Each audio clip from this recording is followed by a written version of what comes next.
Media says we're not supposed to be here. We're supposed to be scared to be in this room, right? But we're here anyways. We are all here, and we should be so proud of ourselves for standing up to the media bullies and showing up today. You know, I have to tell you guys, I started this morning like I start every morning, and I want to really take a serious moment to talk about something that pulled at my heartstrings this morning and almost brought me to tears as I was reading the news. I was reading a story about a young boy named Tyshawn Lee, a name that people won't be familiar with, not a name that spread all across the nation instantly. Tyshawn Lee was a 9-year-old boy living in Chicago. He left his grandmother's house because he wanted to go play basketball in the park, and he was playing basketball by himself in the park. Tyshawn Lee was approached by an adult man who came up to him playfully and grabbed the ball and began playing with him. And then eventually this older adult man lured him away from the park with the promise that he would take him to the store and buy him whatever he wanted. So he followed this adult man into an alleyway, and he was instantly, Tyshawn Lee at 9 years old, shot point blank a few times and murdered. He was murdered. It was gang-related. They were after his father, so this was a gang hit to go after this young boy. Disaster, an absolute sad disaster that brought tears to my eyes because he was only in the 4th grade. You know, unbeknownst to most of this world, this story happened, and the reason that we don't know about it, the reason that there was no wall-to-wall coverage and national sensation about this story by the people who claim to care about the senseless ending of Black lives is simply because it didn't fit the media narrative.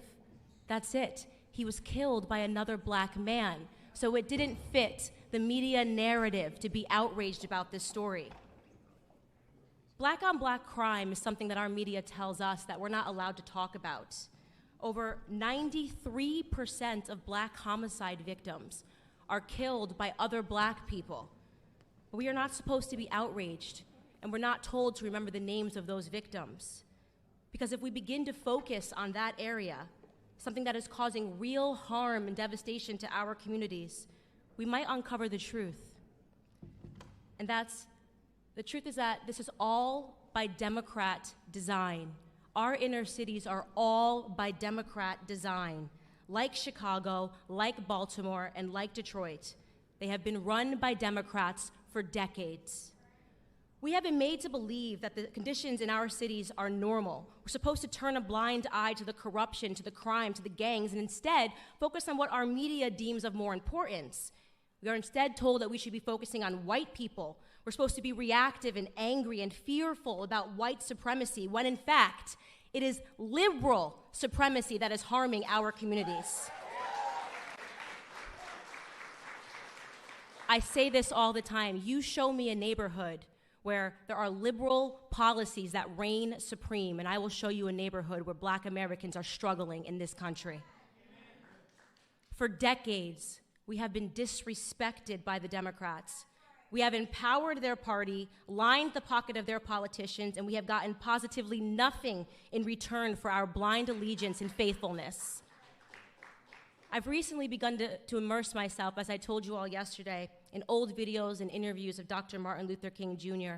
And I came across an interview of him from 1964 where he was underscoring the problems that were in Black America at that time, and here's what he mentioned. I will quote: school dropouts, crime rates, illegitimacy, rioting, and other social evils, end quote. I find that list to be really interesting because he spoke that list 55 years ago. And yet today, across all of those categories, we not only have the exact same problems, but the problems have worsened. How is that possible? How is that possible in a society that has experienced so much social progress that we are seeing a decline in the Black community? The statistics of illegitimacy, crime rates, and illiteracy have worsened since the time of segregation and Jim Crow. In that same interview, Dr. King said something that I thought was timeless. He said, "It is both socially and morally suicidal to continue a pattern of deploring effects while failing to come to grip with its causes." This is reminiscent of Albert Einstein's famed quote, "Insanity is doing the same thing over and over again and expecting different results." While neither of them could have been possibly speaking to the predicament that we are in today, their words are timeless because for the last 6 decades, Black America has found itself in a rhythm of insanity, voting for the same party over and over again and expecting different results. It is, in my opinion, both socially and morally suicidal that we continue this pattern. Democrats have looked at us in the face and they have sold us worthlessness. They have told us that we cannot, that we need more government assistance, more handouts. We handed them power, and in return, they further diminished our sense of pride, the most important thing that we had, our sense of pride. We allowed their governments to victimize us through the expansion of welfare policies. We allowed them, most importantly, to remove the fathers from our homes, removing the backbone of our families.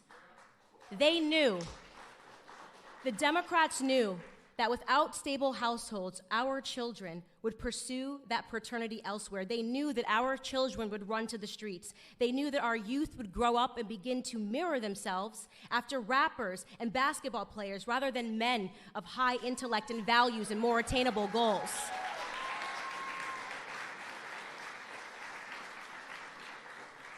Their media took away the Jeffersons, they took away the Winslows, they took away the Huxtables, and they gave us love and hip hop. They knew exactly what they were doing. They were resetting our goals. But what they didn't know, what they could have never predicted, was that we might wake up to it one day.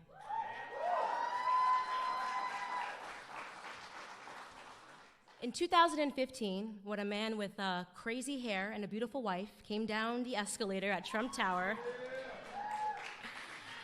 we were at the beginning of a shift, and I'll tell you honestly, I wasn't sure about him. I wasn't sure when he first came down the escalator. I said, isn't that the guy that says, you're fired? Is he really running for president? But then an incredible moment happened. In August of 2016 in Michigan, everything changed for me when that same man did something that I believe will forever be recorded in Black history as a turning point for our community. That Republican candidate got on stage, he boldly looked Black America straight in the face, and he asked us, what do you have to lose? The courage of that moment, the courage for a man to challenge us to look around at our communities and to just acknowledge it, to be real, to be honest with ourselves, to acknowledge the filth of our communities and our inner cities, to acknowledge the state of our broken culture, our broken school system. He forced us to stop accepting excuses.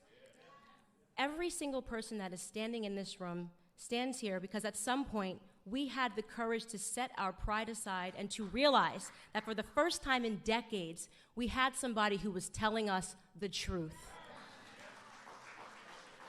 And he just kept on telling it all around the country, dropping bars. Honestly, Trump might be my favorite rapper right now. My favorite moment of his campaign was he said, only Rosie O'Donnell, only Rosie O'Donnell. Only our 45th president, Donald J. Trump, and I'm gonna tell you what I love about him. I get that question all the time, Candice, what do you love about Donald Trump? What I love about Donald Trump most is his audacity. The audacity that it took to stand up and look Black America in the eye. The audacity that it takes to call out these crooked Black Democrat politicians that have received billions in aid from our government and effectively stolen it from the struggling cities that they represent. The audacity to call out Elijah Cummings, the audacity to call out Maxine Waters, who lives, by the way, in a $6 million home outside of her own district. President Donald Trump has both the spine and the audacity to save Black America. It takes a lot of guts, and we all know this. When you wake up as a Black American and you realize the truth and you have the courage to speak out about it, the racist leftist media will attack you. CNN is a racist network, in my opinion. I've watched them over the past year sanction the violence of Antifa against Black conservatives. They have referred to all of us last year in the same exact room. CNN referred to all of us as paid puppets. They said we were paid to be in this room because they cannot fathom that we would ever have the courage to stand up and to tell them no more. No more victim narrative, CNN. No more victim narrative, MSNBC. No more telling us that we cannot do something because of the color of our skin. No more fear politics. No more attempts to scare us into voting for you. No more lies. No more half-truths. They attack the one president that has done the absolute most for Black America than any president in American history because they are scared. And I'll tell you what they're scared of. They are scared of no longer being able to control us. They are scared that we are actually waking up to everything that they have done to us.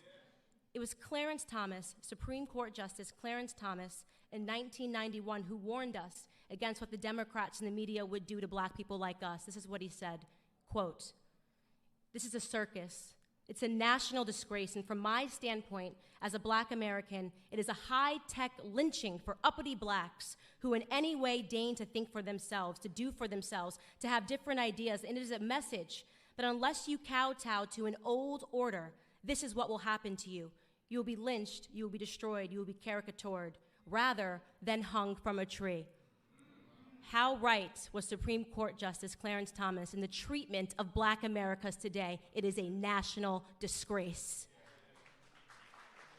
But let them continue. Let them continue their attacks on free-thinking Blacks. It's not going to stop us in any way from supporting this administration, from supporting people like our honorable Vice President, Mike Pence, who is finally talking about God again on the national stage.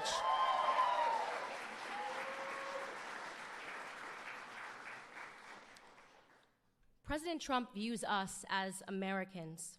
And the answer, of course, to that question is that we had absolutely nothing to lose from taking a chance on him, and now we're winning. We want Trump. We want the victor narrative. We want opportunities. We want to be viewed as Americans first and foremost.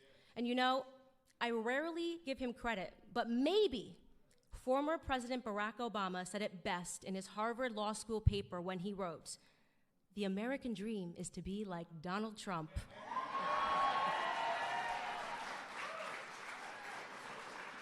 We want the American dream. Thank you guys so much for being here, and get ready to see the man himself.